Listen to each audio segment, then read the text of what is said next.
Hello there. So, long time no see, everyone. I've been away for a while, as many of us probably have been for probably similar reasons. The main one's obviously like the COVID stuff. I started working from home the first couple of days of March. We were pretty on the ball in my company. That's just what we did. Like we got the idea that this is something that's going to happen. We started making plans in like February, March. We just all came home. Being home since then. In terms of content creation, I didn't want to do that because I spent all day because my office is basically this is my computer, like these curved monitors and my um, like personal machine, and this monitor and this monitor are my work screens. So it's like I'd just be in the same place all day, which is just, it wasn't it's not good for someone's health just to be sat down all day. So yeah, I stopped doing that because of that really, and then I kind of stopped playing as well. It's not something I had expected. I felt like I've definitely got too much sunk in this ship. Just like, as you can see here, I'm just looking at like a fully premiumed out deck. Like I'm invested in this game, obviously, and I spent a lot of time making content. But I was chasing masters every single month in two formats, and Direct Digital will do a great job of making it so that at least one of those formats is great, and the other format can be also great, but it can also be awful. And it's a lot of different reasons. It could be because it's not the one that's the focus right now. It could be because it's the one that is the focus right now, and a bunch of competitive players have just figured out what the best thing to do is. And if you want to do something else, then you sort of feel a bit foolish. And sometimes, if the best deck is like Praxis Strangers, I'm like, I don't want to play this deck. It feels, I mean, it's powerful, but I don't enjoy it. It was just like that.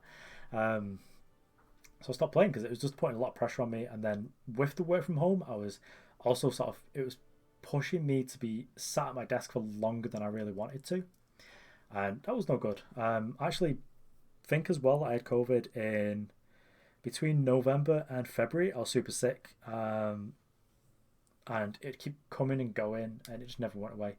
And there's a few of the guys that I worked with were in a similar spot as well, and I got really out of shape, like not weight wise. Like I've always been sort of on the chunkier side, just girthy if you must, just because I ate out a lot of restaurants, and a lot of business conversations would end up being taken in the pub. So drink a lot of beer, and that's just what happens to you. But it was like an actual fitness. Like if I'd walk quickly, I'd just be out of breath, and you start getting a headache and things like this, and it was just awful. So a month or so after that, I started to slowly sort of build up my fitness, started to go for longer walks, progressing them to longer walks. I started this with this program in my country called Couch to 5K. I didn't complete it, so I got about 6 or 7 weeks in, and then just decided that I found running really boring because like we couldn't go further enough away for me to get somewhere that wasn't the same place I was going every single day. So I started working on skipping, and then I actually got into reasonable shape from that, and then I got the idea, oh, actually, I'd really like to go wrestling like Jim Sterling. Start off by doing the regular stuff where you're just like really close and sort of grappling people, and then move on to sort of like we do have kind of a scene over here in the UK where you can do like the more American style, or like the more fun theatrical style of wrestling. So I started working towards those levels of fitness. So I started doing calisthenics. I did more body weight workouts. My days are kind of heavy. It's sort of changed the way I eat. So I now do intermittent fasting for 16 hours a day. My breakfast is coffee, a bunch of fruit. My lunch is usually like some wraps, and then my tea is like a huge piece of protein and some potatoes and a little bit of veg. And yeah, I've actually lost quite a lot of weight. So I started at like 16 and 6, which is kind of a lot for my height, which is not a big height, but it was kind of okay because my frame like kind of quite chunky. Used to do a lot of lifting, so I sort of kept that frame. So it was just sort of like chunky all over, but with a belly. And now I'm like 10 stone and 12 pounds, which is, I believe, 69 kilos, which is nice. Um, so that's like a huge difference. That's like 5 stones, which is a lot of pounds. It's like 60, I guess, 50. I don't know. It's a lot. So yeah, and all those things sort of, my life has just changed a lot under COVID. I'm one of the lucky ones where it's changed for the better. Like my lifestyle has improved a lot. I had a bunch of things that sucked as well. Like I was buying a house, lost a lot of money on that because of COVID. We couldn't get like the people to value it until right at the end because no one was allowed to get into the house. I know this is like a proper like a non-problem to a lot of people who've had problems, but I was going to tell my story anyway. And we found out like right at the last minute it had the flammable cladding, which meant that we were unable. Well, I was unable to buy it because if I did want to buy it, I'd have to pay to remove that cladding and replace it. So we're looking at like the cost of the house, and also until that was done, I'd have to pay like a 10 times premium on insurance. So like the mortgage were like, I mean, you can have it if you want, but it's going to be expensive. So I ended up having to pull out of that, which meant that I lost like all of the fees involved. So that cost like nearly £4,000, which is a lot of money to be losing when everyone's job is kind of precarious. But you know, at least I've got somewhere to live now, which a lot of people don't, which really sucks. I really wish that some of our governments just looked after people during this time. It's not an ordinary time. We should be doing that. But yeah, a lot of my life changed through this. And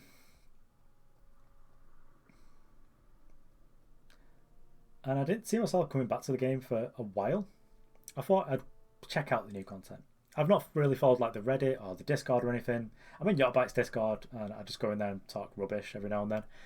But actually what made me come back wasn't even the Eternal Celebration, which I understand was probably quite cool. But it was this card. So obviously Stonescar is like one of my favourite faction pairing. Anything that's heavy in shadow and can be assertive is kind of my jam. So obviously Argentport, Xenon, anything that's core shadow with big beefy boys is my jam. And Digital Arson is a card that I feel supplements that archetype quite well. Mind Rot is a card from a different game, Magic the Gathering, which is your opponent just like discards 2 cards. And that's powerful in really slow formats. In fact, some of the best times I've had playing Limited, which is not very often, is when I've got to play cards like that. Or when in Constructed, I got to play him, which is kind of different. And Wrench Mind, I've played a couple of times, which it's all different variations of your opponent discards 2 cards, and depends on who sort of gets to choose. Like, is it your opponent or is it chance? But this one, it costs 3, which is fair for this game. This should never cost 2. But it's also got this really good amplify effect, which helps you to end the game if this card wouldn't do anything. It still does something, which is just really, really powerful tag to have on this. So the rate is not great on the damage. It's one worse than a nerfed Flame Blast, unless you get a lot of power sunk into this, but you probably won't. Like, the maximum you're ever going to do this is just to amplify it twice for 7, because the highest we're ever going to want to play power up to is 7. So with this deck, it's gone through a lot of different iterations. I've changed it quite a little bit. I've not really played on the computer much, so I think I'm still like silver. I've just been playing a couple of games a day on the iPad. Just been having fun with this. And I know a lot of people have as well, because I noticed the deck tech for this got like 1,500 views, which is a lot, especially for one of mine. That was like my video views in like the good old days of whenever it was that was popular. I can't remember now. It's a long time. But it's got a bunch of neat cards that I really like. Silt actually really overperforms a lot of times when I play her. The plunder ability is good. It's just helpful. You know, if you flood in, turns into a treasure. If you need to get to 5 or 6, it can help you plan out your turns. Obviously, it's kind of a free drop, because we can't play it on turn 2 because I don't play the depleted shadow power like the symbol. I don't really like it anyway, because we don't really have too much that cares about it. Like, obviously we've got Acantha, which you could make a turn quicker, but I don't think that I want like more depleted power really. It's just not for me. But Sil's really good. We've got a lot of things that trigger it. So obviously we can Diesel's Office to threaten something to make it bigger. That's a nice thematic theme. But mostly it's just going to be like Champion of Chaos and then like Tasbu and Icaria to get us a bit of extra value. I like Tasbu as well. Tasbu's good with Sil because Sil turns expensive things into little bats. If your opponent kills the bats, which they probably will do because you're going to chump with them or whatever, so draw a card of Tasbu, and it's sort of like this sort of engine that you get to craft, which is pretty nice. In terms of removal, not playing much. We're playing Icaria, but Icaria's not really removal because we're probably not going to get to play up to this very often. But just open contract and torch for me, and then just hoping to trade with units in combat is pretty much it. So open contract does have a downside, which is that your opponent's units are going to cost 1 less, but if you're just using it to push damage and your opponent isn't playing a deck that is going to be drawing lots of cards, it probably doesn't matter. So you can feel fine to place in the early game, but obviously it's a little bit better if you wait for it later. And generally when you want to be doing this is with a threat. So you just like open contract your thing, like play Champion of Chaos, you know, open contract your thing, like hit you with my Champion of Chaos. You just want to be doing push damage or playing sort of like tempo plays with this, just like double spell turns ahead of schedule, which is just really powerful. It's kind of worth the downside. And then torch, of course, like it goes face, like it complements this plan, but also it kills like small things and it's cheap, so we can slot it in with other things. So on turn 3 we can play Sil and play torch. I feel like we've had an effective turn. In terms of power base, again, not playing symbols. I don't really like them. We don't have enough things. If we were playing like at any cost, the free cost 4 influence, if you've got 12 influence, it deals 12, deal free, gain free, decay, which is a real powerful spell. Then I will play symbols, but I'm just not going to. We're playing 2 emblems, so I like them, but I don't like them enough that I want 4. I feel like at that point you just take damage and you probably only going to transform 1 or 2 of them. This way we've got 2, we're probably only going to transform 1 of them, but you know, we've taken like a point less damage or something. We can also do some neat tricks with this. We can play it to get the influence, we can decimate it, so we've got a card in hand, and then we can transform, well, we don't transform with Sil, that'd be nonsense, and we can exchange it by using a merchant to go and grab something else. We'll get the influence, which kind of matters for Acantha getting up to 8. So Acantha's a card I liked when that first this campaign first came out. I played it in Mono Shadow a little bit, and it was good. For the most part, you just want a 4/3 flyer that's going to make a 2/1, because you get to like hit your opponent and like play a chump blocker. Chump blocker is good because it works well with Tasbu, and that's kind of where we want things that have like little synergies together to work. A lot of the cards in this list are very changeable though. So you could change Eremot Mindsplitter to be Impending Doom to have more 5-power threats. But I didn't like that I was playing against Yetis a couple of times. I didn't really want the thing that was just like dinged me for 1 when they permafrosted it. I just felt kind of awful. Much prefer this. It's kind of hard to permafrost this. Your opponent gets like 1 chance and that's it. Also, this pops Face Aegis, which matters for Denjal's Arson. I hope we find out who this character is. I'm not into lore. I'm probably never going to read lore. That's just not a thing I do, but I hope that they're a gunslinger, and I hope they're in Stonescar, so I get to play them and premium them out. I was playing Incarnus just because it cantrips, and I always want an excuse to premium this out. Just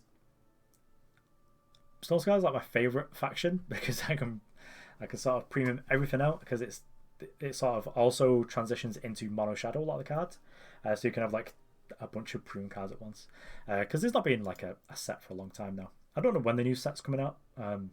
Obviously, like COVID will have changed both the working sort of practice at Direwolf. Like obviously you're not going to have people in the office, and creative roles you kind of need people to collaborate, but also if people are having to tighten the belts right now, which is something that people do right now, does Direwolf really want to be releasing a set when people want to do something for an escape, but they don't want to be like reminded that you kind of need money to participate in the world? Like, yeah, they probably don't. So maybe in a couple of months. I think that's why I like the small campaign. I think that one of my favourite things that Versus did in the end was to go to like an episodic format where like every month they just bring out like a chapter of cards, and I think that'd be really neat if this game did that. But obviously, like, it doesn't. I mean, it's more accessible, but doesn't make as much money as a trading card game, because also just like whales like me who like premium stuff out, and just like every new set will just buy a bunch of gems just to do that. I don't know. Direwolf Digital, they're a trading card. Well, they make trading card games, so you'd expect them not to have good ethics like WotC, but they seem to have been correct in some of the things that they've said and done, and they've listened to player feedback, which is good and sort of gives me a good vibe for the company. But yeah, it's deck sweet. I actually changed one card last minute, which was I changed the Statutory Maiden to be buttons, just because I wanted to see in the games is there any point where I would rather have a Statutory Maiden over either of these? Turns out no, because we play like 8 removal spells, and everyone else would have to be in combat, and we just don't have, like, there's not really a time deck that I played against that would just be brick walled by like the Statutory Maiden. So yeah, I'm just deciding which one of these is better. The one that stinks is going to get replaced with a Burglarize, I think. But I'm not sure yet. I'm still playing. Like, I want some sort of relic removal or theft, because there's a sling deck that is going around, and there's also another deck which was, it's one of this 5 faction thing that when you play it, it basically draws a Knucklebone card, and then when you play your first Knucklebone, you draw another Knucklebone. It's sweet. Which is actually the reason why I cut Marionette Cross, because if those 2 cards are so good, I don't want to play a threat. Okay, I'm looking at your Eremot. We'll get to that. I don't want to play a threat that would die to a relic removal. But unlike Marionette Cross, if Eremot is a relic to be removed, he's done 2 things. Is he's probably threatened to block and has attacked and has connected to be a relic. Whereas Marionette Cross, you can just play Marionette Cross, and then your opponent can just be like, I don't know, ball that, play a thing, and you're just like in the position which is like the opposite of what we want to be in, which is like we want to do the 1 cost removal spell plus threat, not you. But yeah, that's what I'm playing Eremot. Eremot's pretty good against Nightmares if people are still playing those things, or anyone playing tokens. So if someone's playing a Grinding Drone, you feel pretty smart and thin because you've been able to sort of like negate any attacks that they could do. Also, just like a 3/5 is pretty good. It doesn't trigger this, which is fine because, yeah, like I know things trigger this, like most of our top end, but like whatever. I like Eremot as a card. I think it's busted. Well, I think it was busted last time I played. Don't think anyone believed me, and then I played it against like those nonsense nightmare sort of Vox lists, and it always just seemed great because it just like ding you for 6 or 7 every turn.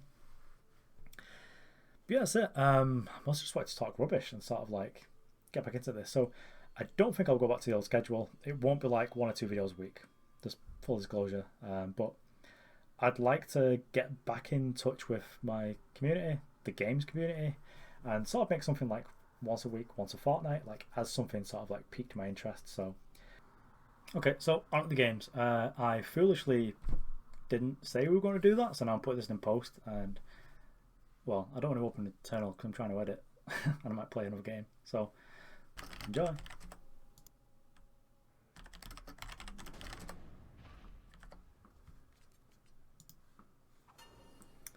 Okay, well, it sounds kind of stinky. It's a lot of power, but if our opponent's aggressive, I mean, we kind of get to grab a Eremot's Designs. I'm going to keep it. We're on the draw, which if we are against someone aggressive, is obviously going to be pretty bad for us. But we've got ways of sort of dealing with that. Okay, Ricano, there's probably some sort of Ricano deck. Could be anything. It could be an bottom that. It is an undepleted power, so I could have kept it. But I think given we've got like so many, and we can undeplete it on a key turn, so it's kind of fine. And given we've got all this power, I will keep Icaria, even though it's not something I'm going to immediately be using. Now I need to consider, do I want to merchant now? And I'm not sure what I want to get. Or do I want to definitely just Incarnus into Incarnus? And I think that's what I'm going to do. Actually, we could also just play... Oh, okay, it is playing like an aggressive deck, but it's not like... Well, we can do Etchings later. We'll play Mindsplinter. It's probably going to be kind of difficult for a deck playing 2/1s to kind of kill this. Maybe it's like a relic weapon deck and that's why they're playing Kazuo, who knows. Okay, well...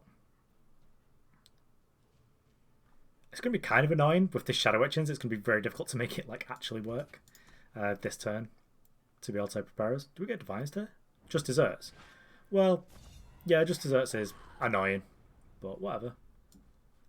Let's play Incarnus. Incarnus is a lot easier for our opponent to kill, which is kind of unfortunate. Extinguish kills a unit 4 or less. Umbral Edge. Kind of like Umbral Edge because it is a removal spell.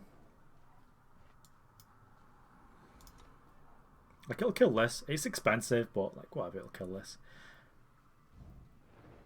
So we trade 1 for 1. We've got something that's able to kill this. Oh, this guy. Been a while since we've seen Milos. Well, I guess we... This doesn't get any bigger in like a way that matters, does it? So let's play this.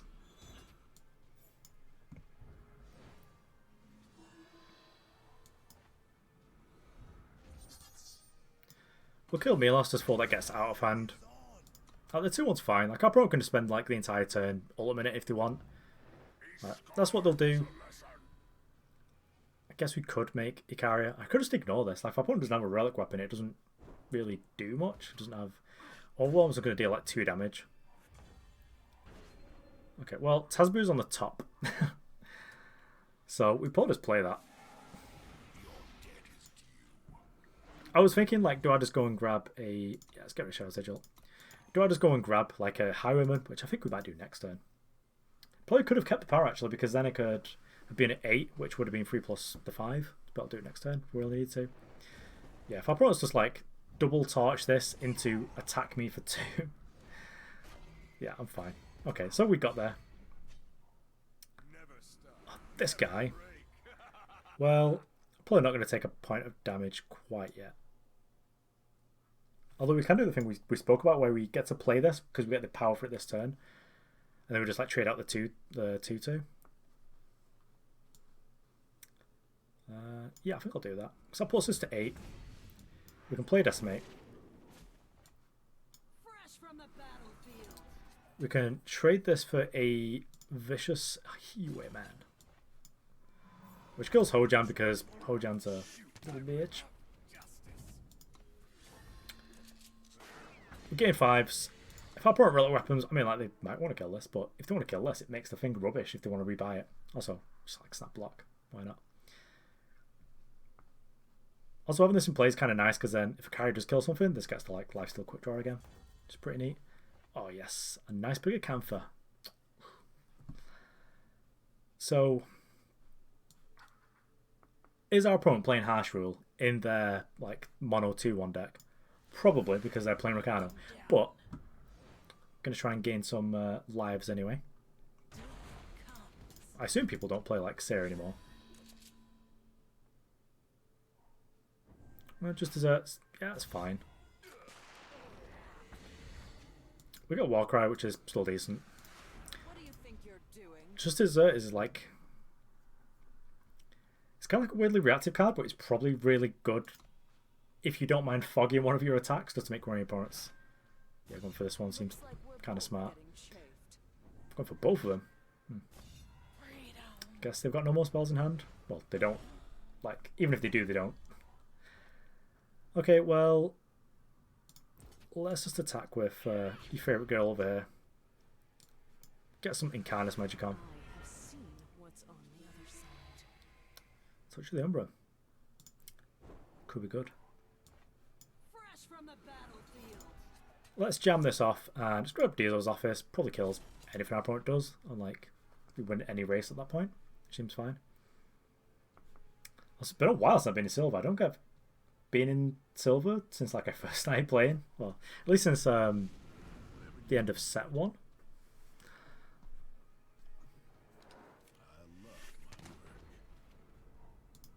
What the F is this? Aspect of Destruction. Is everyone up to something? Well. I mean, do we just touch of the Umbran this? Or do we arson them?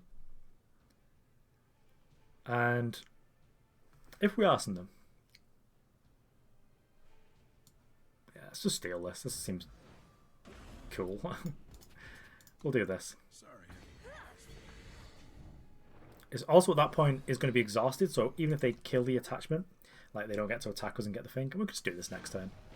Aw. I didn't get to do the thing. That's the whole... Play the deck to play Arson. Oh well.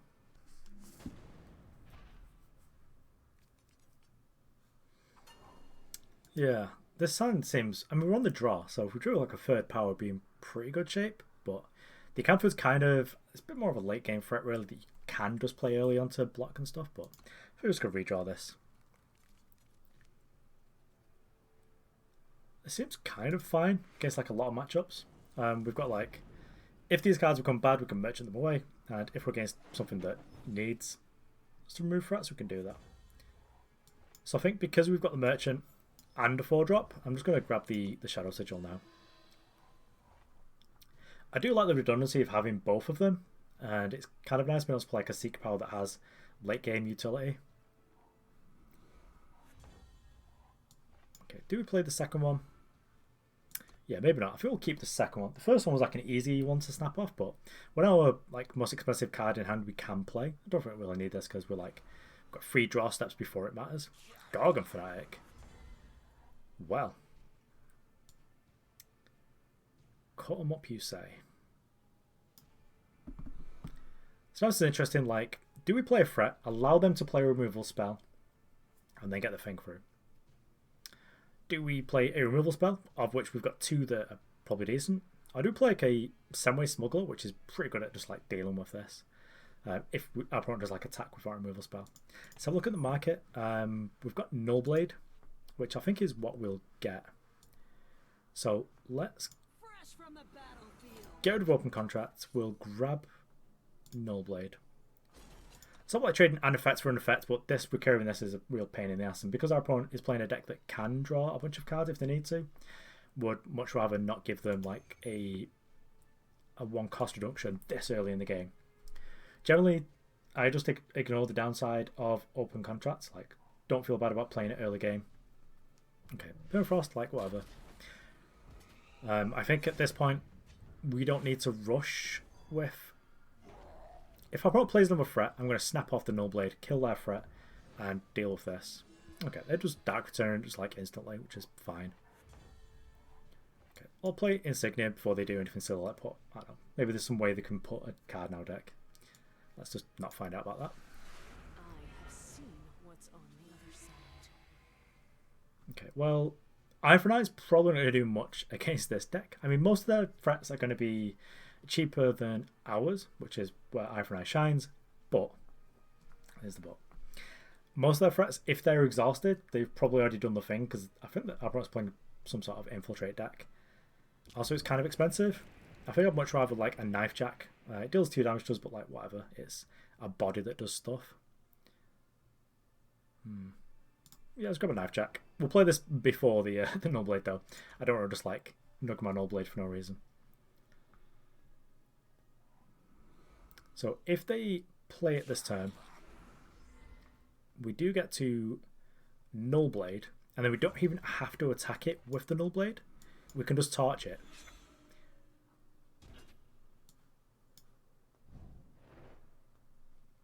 So this way we get to keep our blade sort of like in play.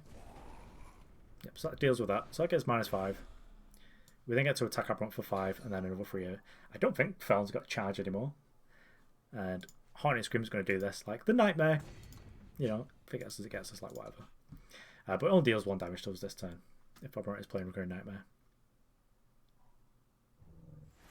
Ice Ball, big fan. Huge fan of that. Our opponent's ramp does. I feel silly about grabbing a 1-drop, but you know, we can trade this with the Shadow Etchings anyway. I think Acantha, champion, Shadow Etchings something, get rid of this and just like grab maybe Button or something. Seems pretty good. Okay, well, the old Permafrost Devourer thing comes up again. It's like, yep, you got me. I've been comboed. So let's play Acantha. What do you think you're doing? Not incredibly. I've also got 1 cost fast spell. Okay, well, let's trade this way because at this point it's going to deal damage to us. Do we have anything for great power? Then that Vara, we kind of do. So we could play Open Contract and Sill. That'd be pretty good with what our board is going to be. We could also grab Button. If Champion Case survives, gets to kill Vara. We could also grab Diesel's Office. I think we'll grab Diesel's Office actually. Just because we've got the power to play it, so like, why not? And then I guess we will play Sil, because pretty much no matter what, we get to not lose our Null Blade this turn, because we get to block. If I brought as a removal spell, then we get to block with the bat, which is kind of why Sil's good, just like a 2 bodies for 1. Okay, Permafrost is kind of like the worst of everything. Like, didn't really think that our opponent playing Varas would have like infinite of those, but here we are. So actually not going to kill this one. Going to kill Vara. So what's got this like 1-cost fast spell? Like, what is it? Like Levitate? Well, I'm going to attack our opponent. If our opponent gives us the jump to be able to make 2 beasts, then you know that kind of sucks for us. But if that isn't like a Levitate, then we'll just block here. Yeah, okay, it's Levitate. Yeah, it's kind of annoying, but I think we'll probably, like, if they're just attacking us, that's kind of fine.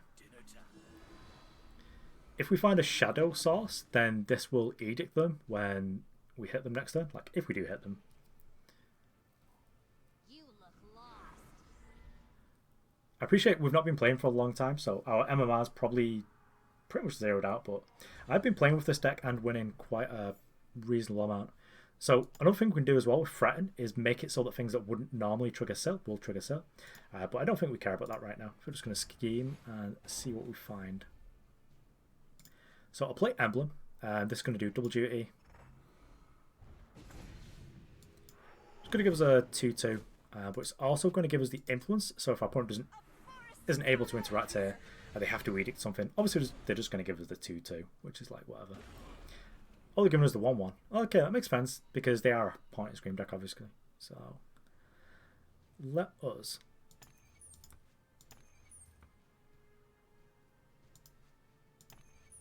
I guess we don't really care about too much right now. So play champion, play elemental, play Sil. That's fine. Any of our 5-power units die, we get like 2 bats, which is good. Our opponent's unlikely to get through with these. But flying a charge rune is with the Direwolf Beastcaller. Well, do we just make some bats?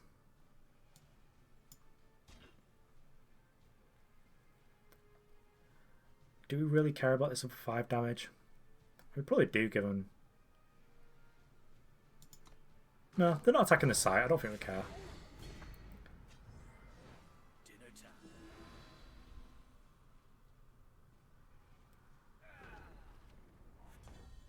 Oh, Incarnus, nice. So we get to threaten here. Just going to threaten this, just because then, even if we lose this, like we still get a bat, which is neat.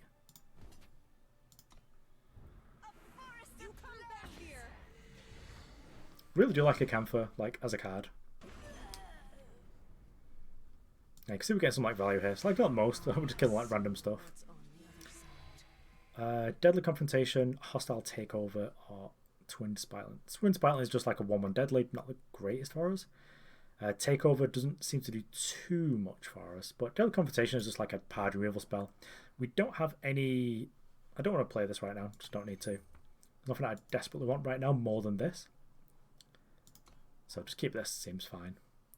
And I guess we could... Yeah, they're going to make like more beasts, which is like whatever. But I'm probably going to sacrifice this next turn. Who are they attacking? Me or the site? Well, they're attacking us for like what? 17? We got 13? Yeah, whatever. It seems fine. I'm pretty sure we get to kill our opponent next turn. We sacrifice this, make a bat. Like 2 bats actually.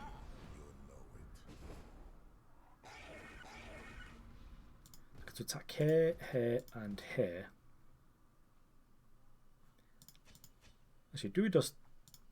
We can kill this, I think. I mean, our opponent's got like 2 cards in hand. They could do something that bothers us. Let's kill one of these. I guess we just ace base at this point. we'll lose out on a elf, which is sad. But we get through 4 damage with the champion, so yeah, got him.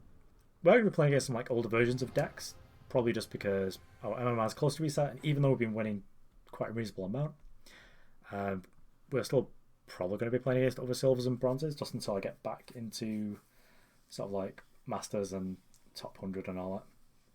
But the games are still interesting, and I've not played for so long that I'm kind of glad that I get to take it a bit easy, because it means that hopefully I'm able to fill like all the dead space and just keep going on with myself.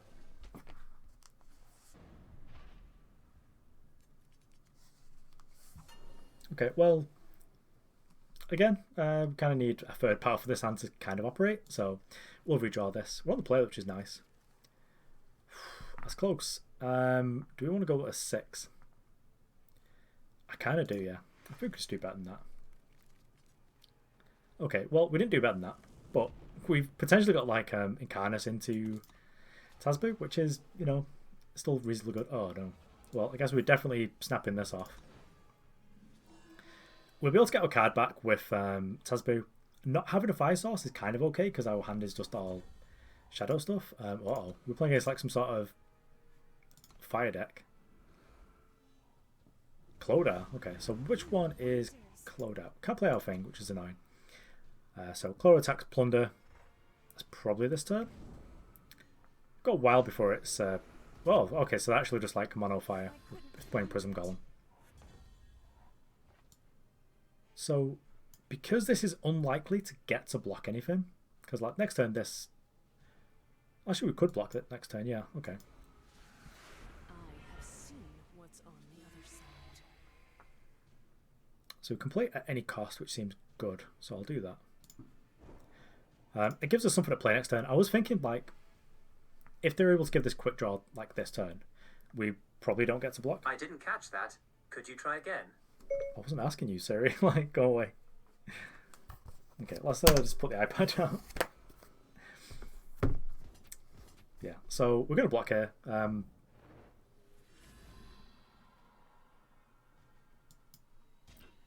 If our opponent has a method of like gaining influence at fast speed, then like, you know, sucks to be us. But oh, Sear's absolutely fine.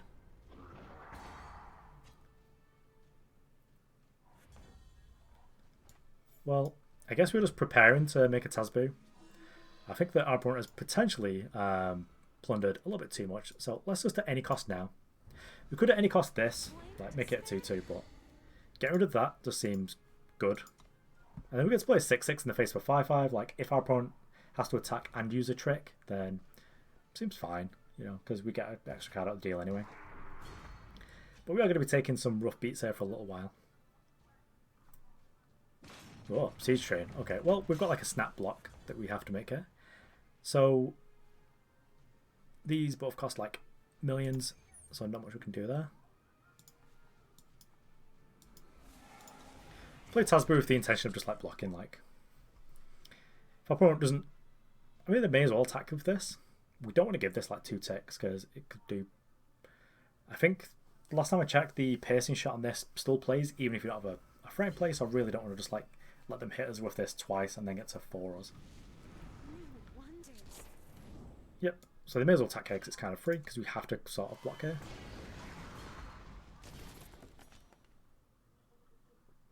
Okay, so playing Empty Fury Blade is like fine. This is huge now, so we potentially... It doesn't have like Overwhelm or anything though. Obviously, it's going to be noisy outside right now because it is basically fireworks non-stop from about 2 weeks ago until January the 1st. So if you're hearing that, also this is the first time I've recorded on this computer, so Fresh from the battlefield. I don't have all my audio set up as it should be. So we could grab Eremot's Designs, which kills this, or we can grab Diesel's Office, which we'll do that later. I think that's what we're going to do. And then we'll just play this, like, Sil. Not transform anything. If Sil dies, we get a bat, which is still fine. But the intention is just, like, block this, really. Uh-oh. Well, Jack is tedious here.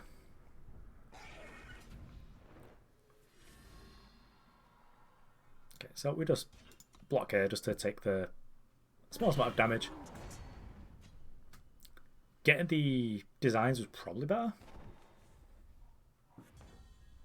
Yeah, looks like it was. So we can kill like one thing and then we die. So let's just give them the old GGs and move on to the next one.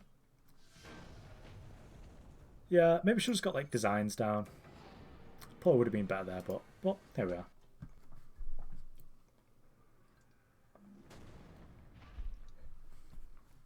Okay, on the plate, and this hand seems kind of decent. We get to Merchant, probably gets Tasbu.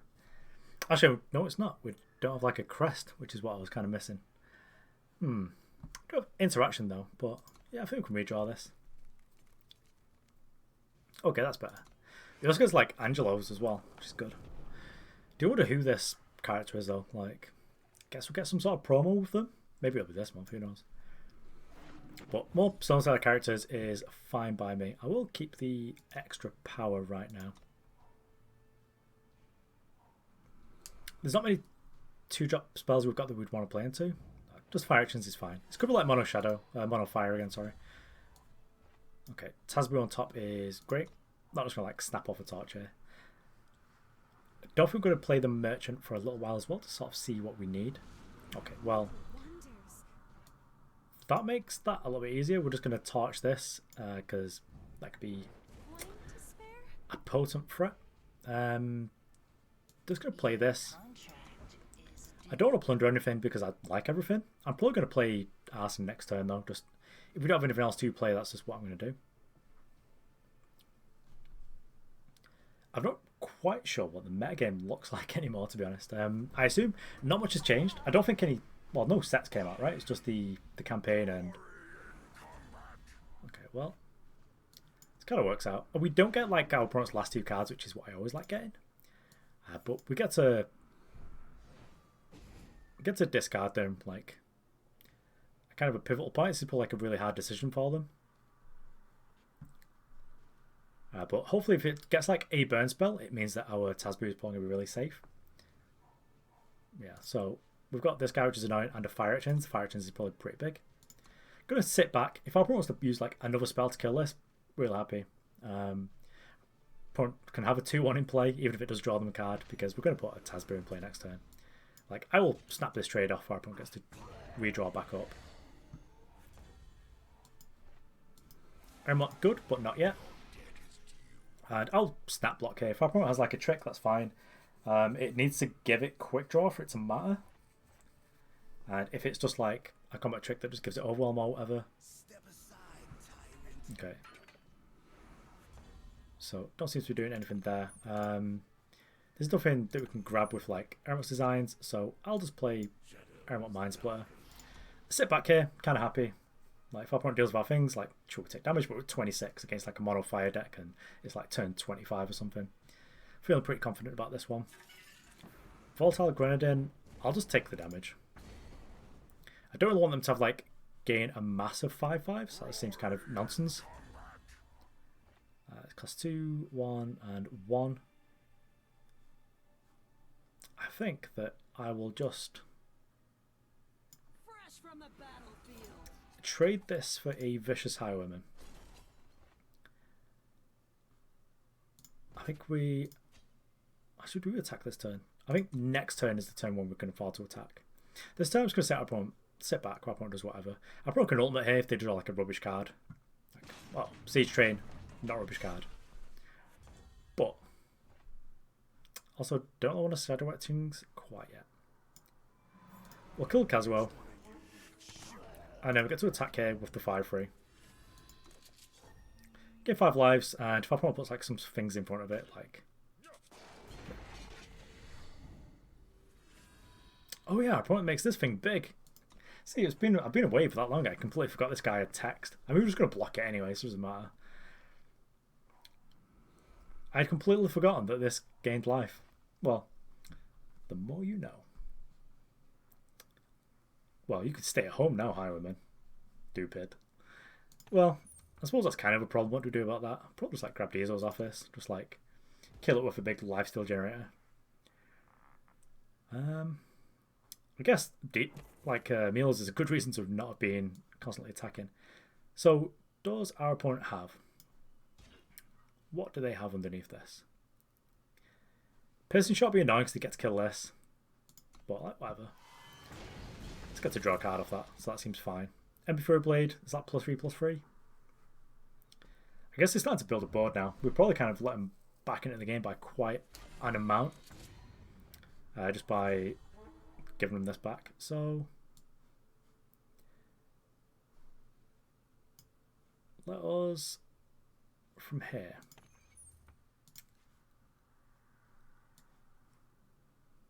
Okay, well we can't Incarnus plus do much of anything else. Which is kind of sad. I guess we can Incarnus, see what we get, and then decide on this Shadow Etchings. Arachnophobia is just nonsense, so I guess we'll just exhaust this to get that out of here. Turn it into a Diesel's office. Our board's kind of fine. Like, we've got some blocks lined up, just like snap block here, double block here. And then hopefully we've got to tidy up with Diesel's office and whatever else we've got. Okay. Hope we weren't planning on recurring that. Yes. I accept your terms. I'll draw like the third card in a row off Tasbu, that's fine.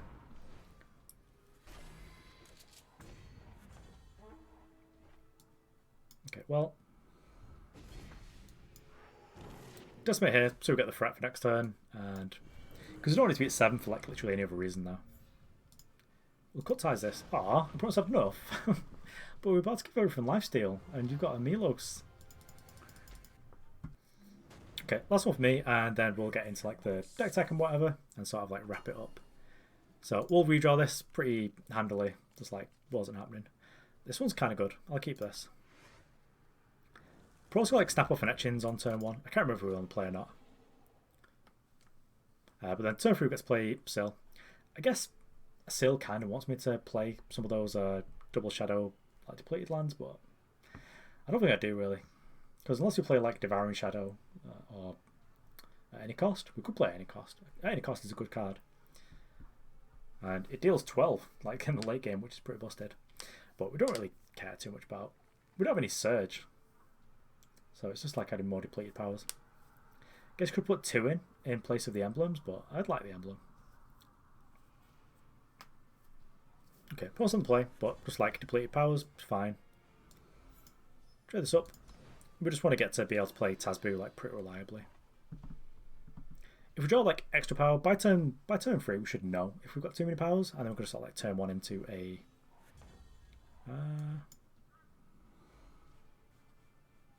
No, fine. We don't need to like do this yet.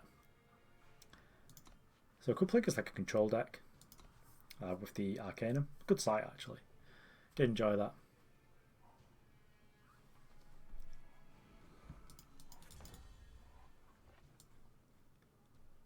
So, given the kind of deck we're against,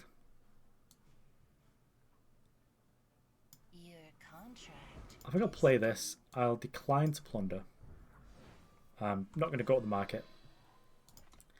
I just want to make sure we can get all our threats. I want to get an Eremot in play and to have hit our opponent before they can start like doing harsh rolls and stuff, which I don't think we can actually do now, can we? Yeah, there's sort of like a turn too fast here. Well, let's attack. Okay, Desert Marshal's fine. Would kind of prefer them to just do that here rather than on one of our other threats. It's fine. What's the pause for? You got like a pump spell.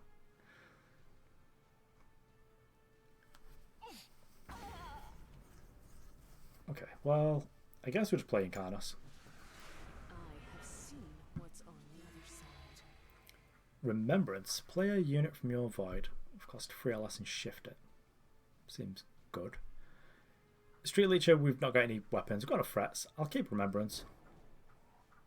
That might be good later on. Obviously not here, but it might get us back a merchant later on, which could be good.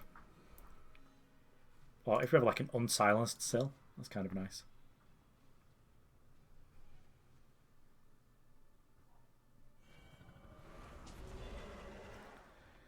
Okay, well, this is fine. I think... So do we want to play Eremot, or do we want to play Tasbu? I think given our opponents put something on the board, if I put Eremot, that'll be a 2 for 2 if they do Harsh Rule, which I'm kind of okay with. Defiance would just be a stun here, so I'm not too worried about it. Doesn't really matter what order I play my things in. I doubt our opponent's just going to like throw a Defiance just to gain 3. That doesn't... Okay. Our opponent is... I guess it's gain 6, but still. Our opponent's just like playing Healing Salve, which is fine. I kind of want our opponent to use their cards anyway. Maybe that could tell us they're going to be doing a Harsh Rule. But I'm kind of okay with that. If they don't do it this turn, then next time I put Tasbu, and then it has to be like Shem Rule to blow up one of their powers. Maybe that's what they've gone and fetched now.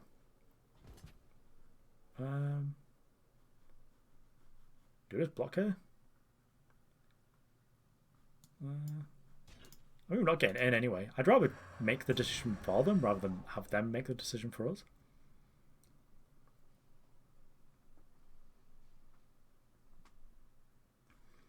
So even though it would blow up one of their powers, okay, we could just do this. Yeah,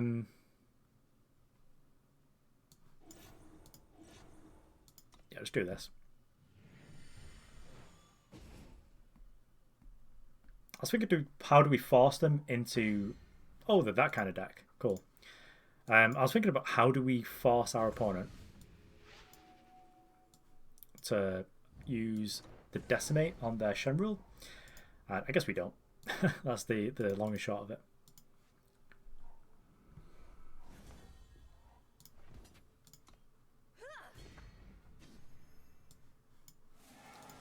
Well, I'm not going to play Acantha as well. That'd be kind of like a good recovery card. I feel like having 9 attacking play is fine.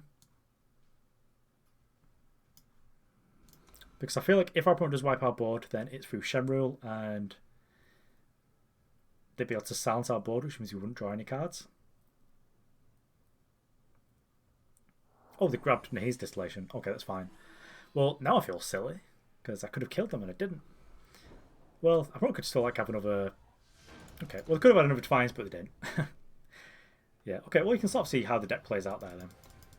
Okay, so there you have it. I think we went 4-2. One of those losses, I did have to like run downstairs because my dog was barking, so I just conceded that one. And the other one, I think they won quite handily. So, you know, fair play to our opponents. Yeah, this deck is something that I've been enjoying. If you've been playing this and you've made any adjustments to it, let me know, because I'm kind of curious to see what people who have been playing all along, because I obviously was on a break. I have no idea what the metagame looks like, really. I've been playing with and how they've changed it, because I did notice that the Eternal Warcry page for this got quite a lot of views. I think it was like 1,500 when I checked a couple of days ago, and it'd only been up like over the weekend, which is, I mean, either that's saying that a lot of people are playing right now, which won't surprise me because we just had a new campaign out, or a lot of people were interested in the archetype. But anyway, thanks for watching. I've been That Resolves, or probably going to be changing my name soon to be Comrade Gengar, which is what I'm known as on Twitter when I'm being up to mischief. Anyway, thanks for watching. See you around.